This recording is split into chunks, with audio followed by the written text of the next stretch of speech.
Dans l'émission d'hier, vous avez ce sujet sur le Maine et on a découvert un candidat qui s'appelle Troy Jackson. Troy Jackson, on vous a passé différentes pubs, on vous a expliqué qu'il va tenter le quasi impossible de faire tomber Susan Collins, qui est là, en vous expliquant qu'elle a la force d'être une candidate sortante. Elle a la force du porte-monnaie en étant une des personnes les plus importantes du pouvoir américain, vu qu'elle est présidente de ce comité au sein du Sénat. Et hier, pendant qu'on vous présentait Troy Jackson, son combat, les thèmes, il y a Jessica qui est venue, qui m'a envoyé un message en disant on devrait faire un don pour Troy Jackson. On vous l'a dit et donc je voulais vous montrer que ça a été fait. Vas-y Thomas, voilà, Troy Jackson, il explique que c'est ça, il est bûcheron depuis 5 générations et que donc il va tenter l'impossible de faire tomber Susan Collins. On va expliquer que c'était super important que si les républicains gagnent, et je vous ai montré hier un mémo interne du Parti républicain en disant voilà, en gros, il y a le feu parce que si on gagne le Maine, on a 86% de chances de gagner, de garder la majorité au Sénat. Donc, il faut flip le Maine et Troy Jackson a vraiment besoin d'aide. Et donc, voilà, Maintenant Média est venu au secours. C'est fait. Thank you for your one-time contribution to Troy Jackson. Ça ne veut pas dire que c'est la dernière, mais on l'a fait. Donc voilà, merci à tout le monde.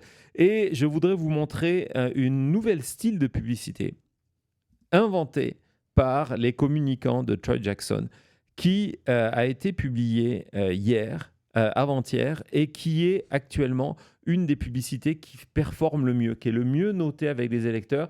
C'est une manière différente de faire de la communication de pub, de la communication de campagne. On va en voir d'autres où Troy Jackson venait montrer qu'en fait, il nous ressemble, ce qui est la réalité. Hein. On a vu son environnement. Et donc, il discute tout simplement avec les lecteurs. Et vous allez voir, il y a un truc qui est super malin. Alors évidemment, il s'en prend à Elon Musk qui a décidé, et c'est là pour vous dire le péril en la demeure du côté du Maine, c'est que Elon Musk a décidé d'investir de l'argent, de s'impliquer directement dans le Maine pour tenter de sauver Susan Collins. Donc, vous allez avoir Troy qui répond directement à Elon Musk en expliquant pourquoi il fait ça. Et il parle de Susan Collins. Et au lieu de dire Susan Collins ou Collins, il va l'appeler tout simplement Suzanne, comme on est entre nous. Donc ouais, Suzanne, voilà, on sait pourquoi elle veut rester, etc., etc. Vas-y Thomas. Told me that he's considering removing. Hey everyone, it's Troy Jackson. Look, apparently Elon Musk has gotten off Twitter long enough to realize that he's got a real problem here in Maine. And the problem is me and you working to try and get a government that we should have, that we deserve. So now he's going to spend $100 million across a number of states, but including Maine, to make sure that Susan gets back in, being the rubber stamp that he's had for quite a while now to get all his billions. And here's why he's spending $100 million across these states, because he wants to have people that are totally beholden to him and Donald Trump, making sure that we're getting tax cuts for billionaires on the back of our healthcare system, on the back of our hospitals. That's what Elon Musk wants. He doesn't care about us, really doesn't care about Susan. He cares about him. So I would say, and to you, Elon, Maine and really the whole United States doesn't want your dirty money in our politics. You don't get to buy the government that you want. This is about all of us coming together and fighting for the government that we deserve, and you're not in it.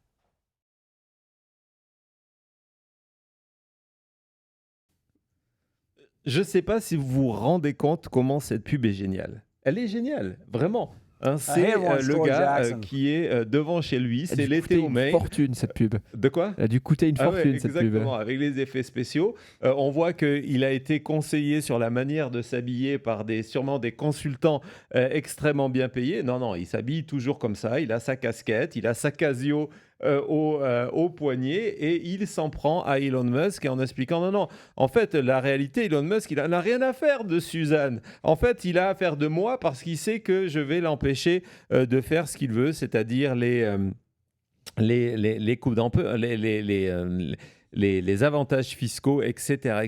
C'est une superbe pub, c'est très authentique. J'ai vu passer le message et rappelez-vous, je pense que je vous en ai parlé la première fois de manière assez importante dans Direct de mon bureau sur maintenantmedia.com et on va s'en refaire un très prochainement en direct de mon bureau parce que j'ai plein de choses à vous raconter, y compris sur l'avenir de Maintenant Média. Donc, on va se faire ça très prochainement.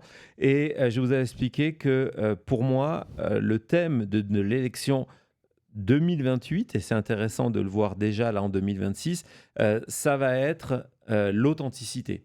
Ça va être l'authenticité. Et que dans un monde où on a des personnages, des politiques qui sont souvent non plus de parole, mais répètent la parole avec des éléments de langage qu'on leur a préparés. Et à l'ère de l'intelligence artificielle, pour le meilleur et pour le pire, résultat, l'authenticité va payer. Et on trouve ça chez Troy Jackson.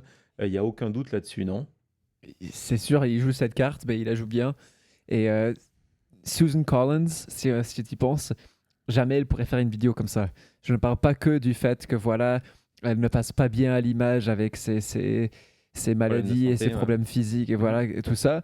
Mais en général, c'est quelqu'un, quand on vous parle d'insider et de quelqu'un comme vous, et est-ce qu'il va... Susan Collins, ça fait 30 ans qu'elle est en position, qu'elle est riche et qu'elle représente tout ça. Donc, je crois que c'est une bonne idée de vraiment montrer cette différence-là, de dire que voilà, regardez, là, ce n'est pas que voter pour quelqu'un qui remplace Susan Collins, c'est quelqu'un qui sera complètement différent de Susan Collins. On ne va pas remplacer une Collins républicaine avec une Collins démocrate. Non, exactement. On est dans le contraste complet. C'est une très bonne analyse. Donc voilà, donc Troy Jackson, évidemment, on va suivre tout ça dès qu'il y aura des sondages. On en reparlera. Et justement, je voulais vous parler de sondages parce que ce matin, il y a le pépère, il n'était pas content. Mais il n'était pas content du tout. Et quand lui n'est pas content, lui, allez sur Truth Social et regardez, boum, pour dire que mes vrais... ce que personne n'a. D'ailleurs, il les partage même pas, c'est vrai. Mais lui, il les a. Donc Pépère, c'était Trump pour tout le monde qui nous suit en mode audio. Exactement. Pour ceux qui nous suivent en mode audio, effectivement. S'il y avait un doute, je parle ici de Donald J. Trump. Comme le président des États-Unis, oui, président DJT, donc est allé sur Truth Social pour dire les vrais sondages sont les meilleurs que je n'ai jamais eus. J'attends la publication parce que c'est pas du tout d'annoncer qu'on a les meilleurs, on aimerait les voir et donc il n'est pas content. Il explique que tout ça c'est bidon, c'est fake news, c'est des fake polls, c'est l'extrême gauche encore une fois. Et pourquoi il n'est pas content? Parce que cette semaine, on va voir, ça a été une terrible semaine. En fait, c'était une semaine historique. Lui qui aime bien rentrer dans l'histoire, on est dans une semaine historique. On va voir ce bref résumé de USA Today, sondage Trump numéro 2, Thomas. Voilà, ce résumé de USA Today qui nous dit que voilà, les 2 derniers sondages qui viennent de sortir sont les sondages les plus bas pour Donald Trump. Et on va continuer dans l'article. Dans l'article, met en avant une série de sondages. Il y a le Quinnipiac University, 32 contre 58. Il y a le AP qui est de 33 contre je ne sais plus quoi. On va voir ça. Mais qui est 4 points, encore une fois, de baisse. Une chute de 4 points. Et ce qui est le plus intéressant, et vous le savez, on va avoir une émission très prochainement avec Jean-Marc Léger et on lui reparlera de ce point. C'est dans les personnes qui soutiennent Donald Trump. On se rend compte que c'est un soutien de plus en plus fragile.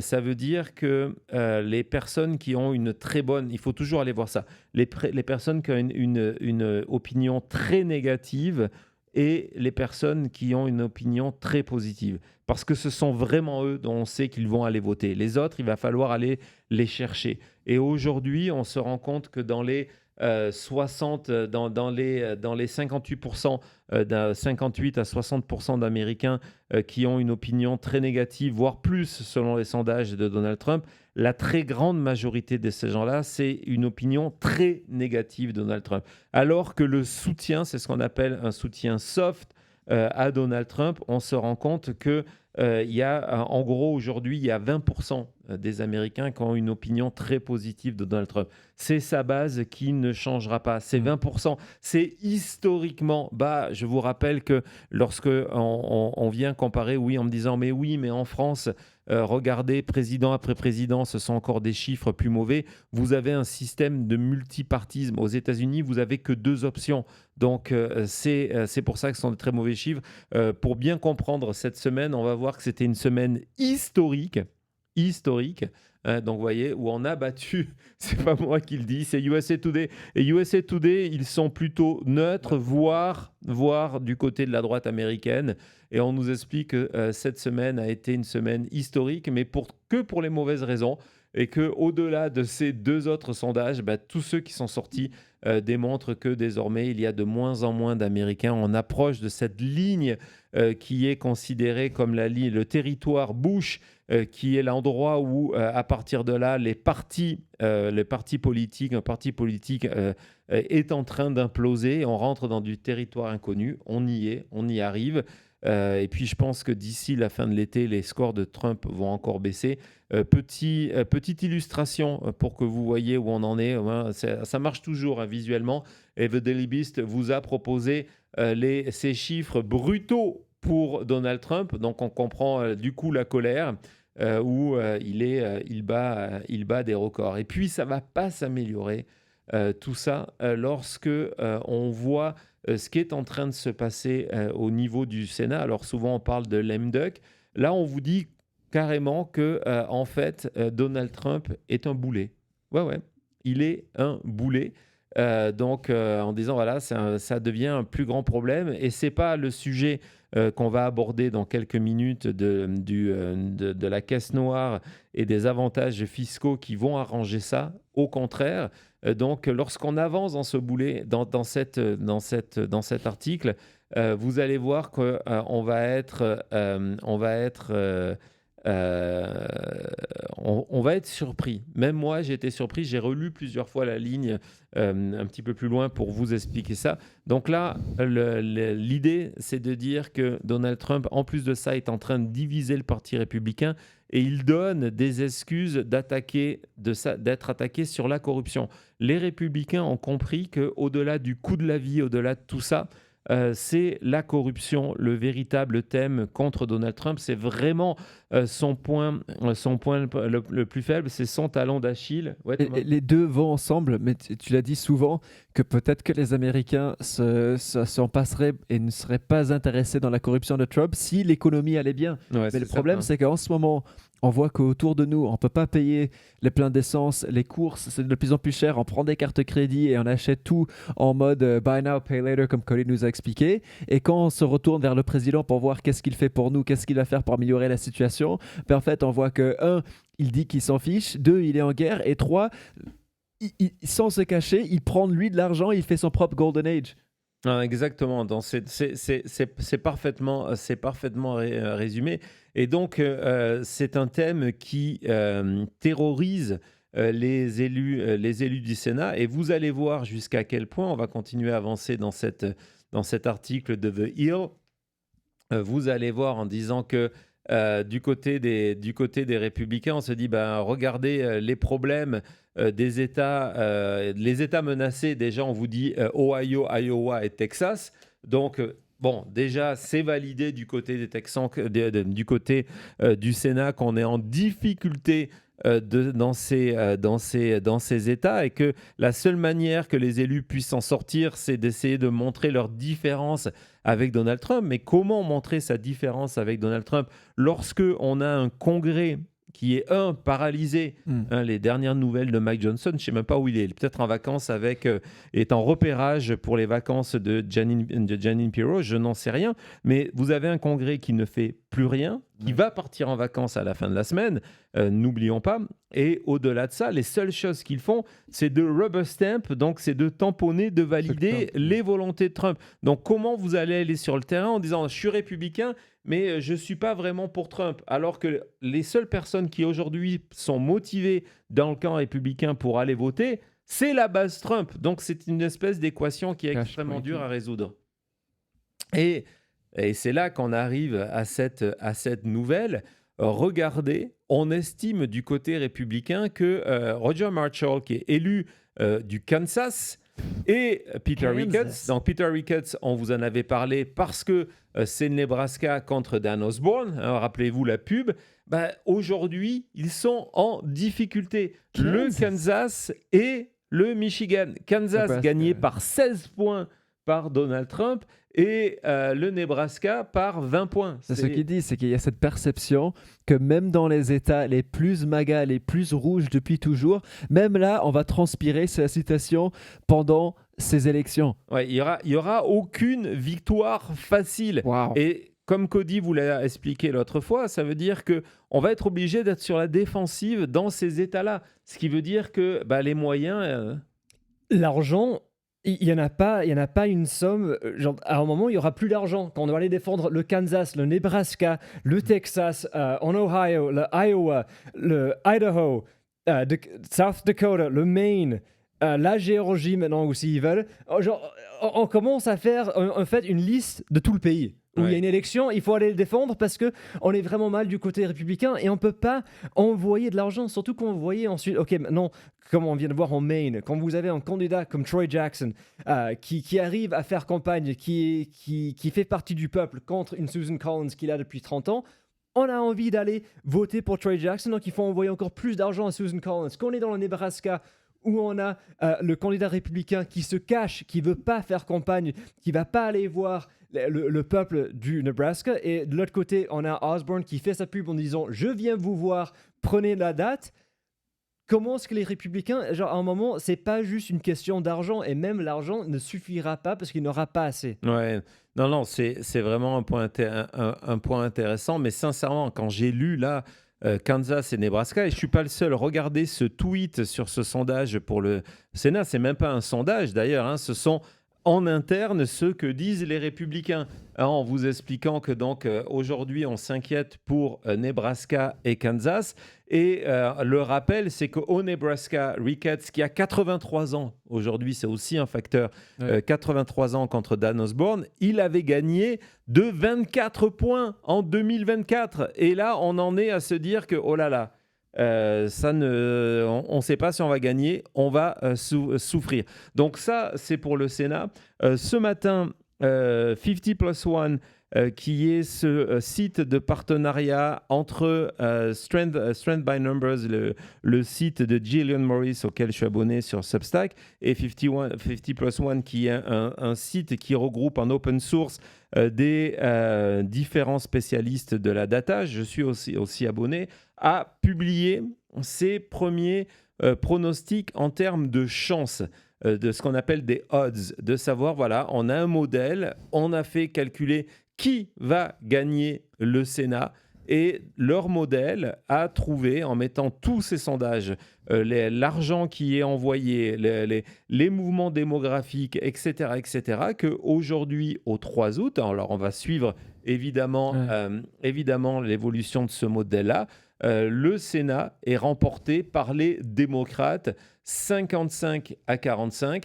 L'opportunité la plus plausible, c'est une victoire 51-49, mais elle est quasiment aujourd'hui à égalité avec le 52-48 et le 57-43. Ça fait plusieurs fois maintenant qu'on voit des schémas qui nous proposent la réalité que les démocrates pourraient vraiment prendre le Sénat, et j'arrive toujours pas à y croire tellement que c'était impensable. Encore une fois, il y a un an, même avant ça, on se disait, ok, oui, peut-être la Chambre, mais en plus, on voit le plus on s'approche, le plus on a de sources maintenant qui disent que le Sénat est vraiment à risque pour les républicains de flip et d'aller dans la direction des démocrates. Waouh, ça fait plaisir d'ouvrir les journaux de midterm quand c'est ça les actualités. Ouais, et donc ça c'est pour le Sénat. Ils ont fait la même chose pour la Chambre des représentants, et là on est limite miracle. Vous allez me dire, tout est possible, et ça c'est avec la modification des cartes électorales pour offrir 10 sièges de plus à Donald Trump. C'est du 85% de chances que les démocrates aient une majorité, et la probabilité la plus importante, c'est que les démocrates se retrouvent avec 230 sièges. Donc voilà. Points d'avance. Il nous faut combien pour une majorité? 217. Donc là, on aurait 13 sièges. Donc à chaque fois qu'on va pour aller voter, les démocrates sont favoris de déjà plus 13. Ah oui, bien sûr. bien C'est sûr. pas juste une victoire, mais c'est vraiment une victoire importante quand on vous parle du Sénat et on espérait presque être dans cette situation de 50-50 en disant s'il y a un républicain qui ne vient pas voter ou un qui veut peut-être voter. Il y en a un qui ne peut pas voter pour l'instant. Pour les démocrates. C'était un peu ça notre espoir il y a quelques mois, quelques semaines même. Et donc maintenant de voir que c'est pas juste Ouais, mais attention, Cody, pour l'instant, ce sont des sondages. Je des- sais, on mais n'est c'est- pas c'est- encore à Bien l'élection. sûr, mais J'apprécie c'est ton très enthousiasme. encourageant de Oui, voir que c'est les en- sondages évoluent comme ça. Je suis d'accord avec toi. Et il y a plein d'autres signes qui viennent additionner à tout ça. Et oui, c'est très encourageant. Et il faut continuer. On le fait, nous, ici. Vous voyez, on est venu soutenir Troy Jackson, par exemple.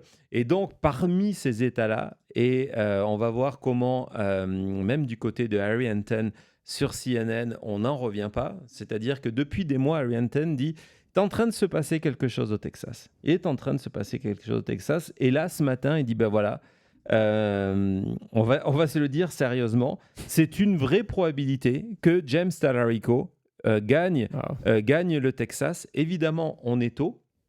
On est exactement le 3 août. Les élections sont le 3 novembre. Mais donc, on va écouter Harry Enten. Il dit que c'est une vraie possibilité. Hey everyone, it's Troy Jackson. The polling is different. The polling is different. This is the best looking polling for Democrats in the Senate race since really the 20th century. You're going to have to go back probably to the late 80s, the last time they won a Senate race out there, when it was Lloyd Bentsen winning in 1988, because just take a look here. This polling looks so much different than it did 8 years ago. You take a look here, James Talarico, the latest poll against Ken Paxton, he's actually up by 3 points. Look at where the race was between Beto O'Rourke and Ted Cruz at this point in the 2018 cycle. Ted Cruz was ahead by 6. This is very different. The Democrat here is doing 9 points better. And what is supercharging that? Look at this. Independents moved from tie to plus 39 points for James Talarico.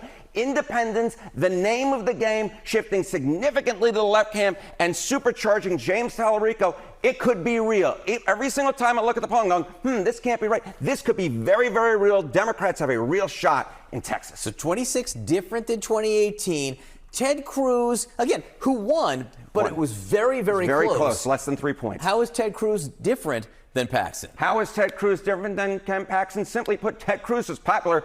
Ken Paxton is not popular at all. That is, I think, one of the biggest differences in this race. Take a look here. The GOP nominee's net favorability. In July of 2018, Ted Cruz was 8 points above Water. His favorable was 8 points above his unfavorable rating. Look at this side of the screen. Very different indeed. Ken Paxton, 6 points underwater with, get this, among independents, 47 points underwater. No wonder that you're seeing major issues for Ken Paxton in this race so far. How's the president doing in Texas? Well, here's the other thing that's going on. How's the president doing in Texas? The president is supercharging Democratic possibilities across red states. Remember, Donald Trump won Texas by double digits, but now he's 9 points underwater. He was slightly underwater back in 2018, but he's much further underwater right now in the great state of Texas. So Texas, if it were to flip, would be fairly key for the math for Democrats to tie to take back the Senate. What are the prediction markets saying right now about those chances? You know, all of a sudden you put Texas in play, you put places like Iowa, Ohio in play. You know, you're talking about Alaska being potentially in play. Look at this, chance to win the Senate. Now it's basically an even race. Republicans were 3-2 favorites a month ago. Look at where we are right now. Now Republicans' chances have fallen significantly, just a 53% chance to hold on to the United States Senate. Democrats have a real shot indeed. It's going to be a pretty tense few months here. I think we'll hold on together. Hold on tight, folks. Harry, and thank you very much. We have a lot of news this morning. We'll be right back. Ouais, ça fait toujours étrange de terminer une émission basée sur de la data, sur les marchés prédictifs. C'est aussi un élément de data, soyons clairs. Hein, il ne faut pas en donner trop d'importance. C'est pas le même impact d'un sondage, par exemple, qui a été fait sur les likely voters ou les électeurs extrêmement motivés. Mais donc, en tout cas, voilà, le Texas est en jeu. J'ai été ravi de voir qu'Harry Enten a fait ce qu'on a fait il y a quelques jours, c'est-à-dire d'aller comparer avec 2018 et comparer avec Ted Cruz, de dire non, mais regardez, Ted Cruz n'a jamais été en retard. Et tout ça est lié avec les indépendants, plus 39. Ouais. Plus 39 pour Talarico chez les indépendants, qui est le premier parti des États-Unis aujourd'hui. On parle des démocrates, des républicains. Ce sont les indépendants. Et tout ça est lié à la cote de popularité, ou plutôt d'impopularité de Ken Paxton. Moins 47 chez les indépendants. Et justement, aujourd'hui, c'est une journée anniversaire, figure-toi, Cody, pour Ken Paxton, que lui a rappelé avec beaucoup de délicatesse. J'aime bien quand on n'est pas vraiment en guerre et qu'on a des belles intentions les uns et les autres. Le site de campagne de Talarico nous a rappelé que ça fait 11 ans aujourd'hui qu'il a été arrêté à la Collin County Jail. Donc ça, c'est du côté de North Dallas. Pour fraude fiscale, entre autres. On a pris sa photo. Et donc, Voilà. il y a le mugshot Et- avec toute la fiche qui va avec. Et Hein. pire que ça, c'est pas juste Ken Paxton surrendered. Donc, c'est de reprendre quand Trump a posté le sien en disant never surrender. C'est-à-dire, lui, il a fait. En plus, oui, et quand on parle de la photo. Ouais. Mais bon, en tout cas, voilà. Donc ça, c'est pour le Texas, mais on n'a pas terminé notre maintenant midterm. Je voudrais vous parler d'une élection qui va avoir lieu demain, qui est une élection extrêmement importante. Peut-être que on ira plus largement dessus demain dans notre maintenant midterm. Et peut-être que demain, je serai en direct depuis mon bureau pour suivre cette soirée électorale. Demain, ce sont des primaires dans 3 États, dont le Michigan. Où c'est extrêmement intéressant au niveau du Michigan, c'est parce que c'est une élection qui aura des conséquences au-delà de 2026. Pour 2028, vous savez que c'est un État qui est extrêmement important.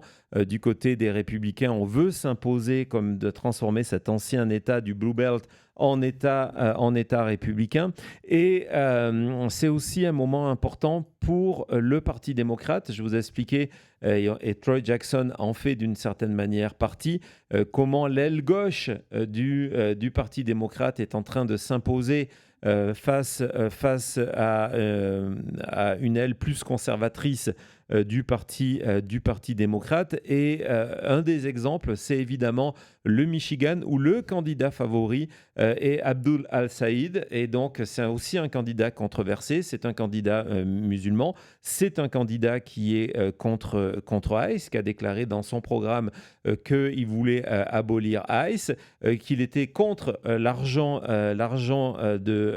et évidemment, il a refusé toute forme d'argent de contribution qui venait de groupes de lobbying, dont AIPAC, qui est ce groupe qui finance la politique aux États-Unis depuis 40 ans en échange d'une fidélité absolue à Israël. C'est une réalité, on en parlera un jour de AIPAC. Je trouve que c'est un vrai sujet intéressant.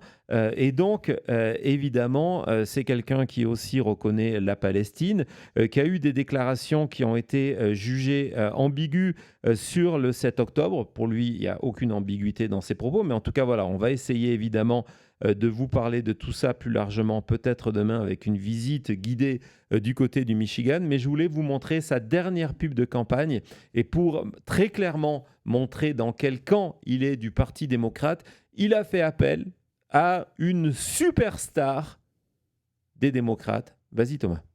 The polling is different. The polling Dr. Abdullah Sayed and I may come from different places, but we're forged from the same fight. For money out of politics, money in your pocket, and Medicare. For all. That's the part they can't stand.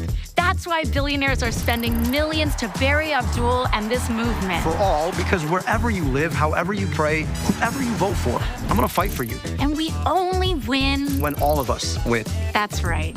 I'm Abdullah Sayed, and I approve this message. All right. Yay! Alors, 3 choses intéressantes dans ce spot. On voit que sur la dernière page, il y a le soutien de Bernie, mais aussi le soutien de la plupart des candidats.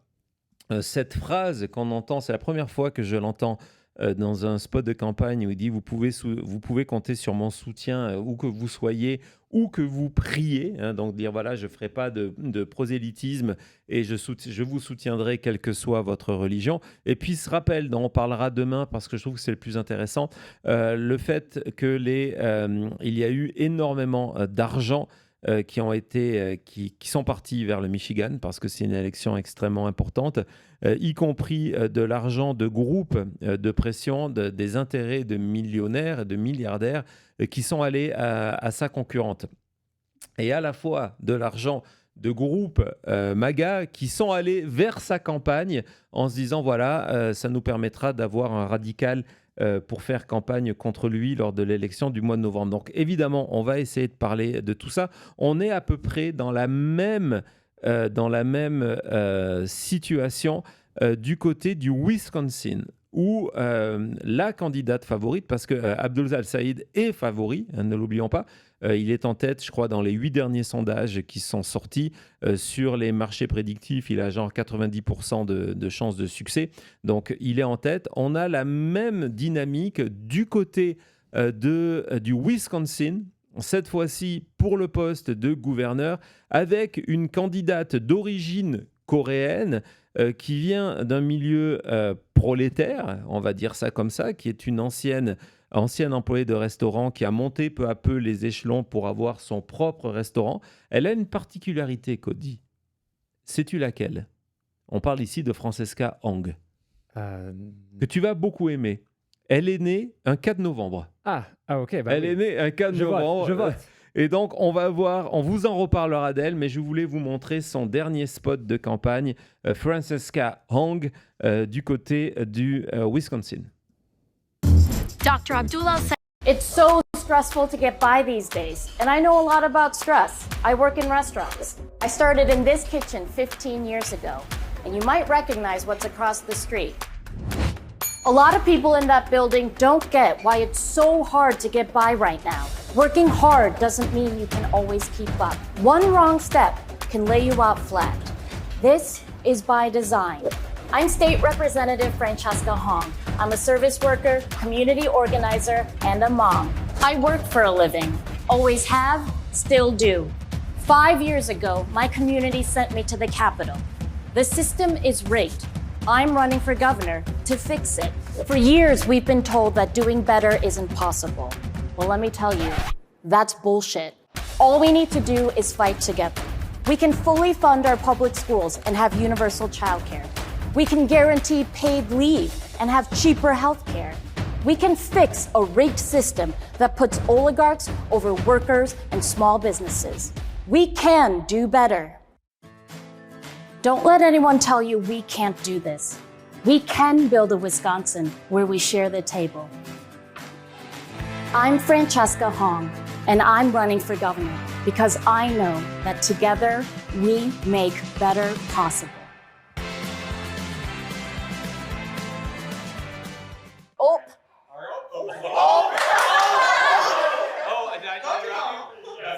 Voilà, donc Francesca Hong, qui est donc une candidate qui reconnaît, qui assume son étiquette en étant, elle est membre du Parti démocrate, mais elle est socialiste. Et donc voilà, donc vous avez ces thèmes, on revoit, ce sont les thèmes, effectivement, on est proche du peuple, on parle beaucoup d'assurance santé, en expliquant que en fait, elle travaille pour vivre, contrairement à d'autres qui ont tout et qui sont à quelques mètres de son restaurant. En tout cas, évidemment, ça va être aussi une campagne qu'on va suivre. Lorsqu'elle s'est présentée, tout le monde a dit non, mais elle va jamais réussir. Et c'est aussi un des points de comparaison avec Abdul Al-Saïd, c'est des campagnes qui au départ partent vraiment de la base. C'est grâce à des soutiens d'électeurs, de vaguelettes, etc., qu'ils se retrouvent dans cette position. Donc évidemment, ça nous permettra d'ouvrir tout un débat sur la question de savoir est-ce que c'est un virage dangereux pour le Parti démocrate ou pas. En tout cas, c'est une question qu'on m'a posée il y a quelques jours sur Maintenant Média. C'est un virage que souhaitent les électeurs. Donc c'est vrai qu'en ce moment, il y a beaucoup le discours en disant non, mais on ne gagnera pas des élections avec ça. Il nous faudra des candidats qui sont plus centristes. Il faut s'inspirer de ce qui se passe plutôt dans les États du Midwest. C'est un vrai débat de fond. Ouais. Mais la réalité, c'est qu'aujourd'hui, comme en 2012, 2013, 2014, les républicains voulaient des candidats populistes qui portaient leur thème. Bon, ça a été Donald Trump, un candidat populiste. Certes, il y a une forme d'ambiguïté. Aujourd'hui, c'est ce que souhaitent les électeurs, une partie des électeurs démocrates. Et au-delà de ça, une partie des électeurs, c'est ce qui est le point commun entre la campagne d'Abdul Saïd. Et on avait vu pareil à New York avec Zoran Mamdani, ou qu'on voit là avec Francesca Hong, d'électeurs qui ne votaient pas et qui ne se reconnaissent pas, disent non, moi je ne suis pas démocrate. Je trouve d'ailleurs que le Parti démocrate fait un mauvais boulot. Mais je me reconnais dans ces thèmes-là. Très bien, non, on pourrait passer vraiment toute une émission à parler de ça. Est-ce qu'on est dans la génération Mamdani? Est-ce que c'est la chose à faire ou pas? Mais en tout cas, on reviendra évidemment. Je suis sûr que ça fera partie de nos prochains maintenant midterms. En plus, c'est un segment que vous savez, on compte vous apporter jusqu'au 3 novembre. Voilà. Allez, à tout de suite.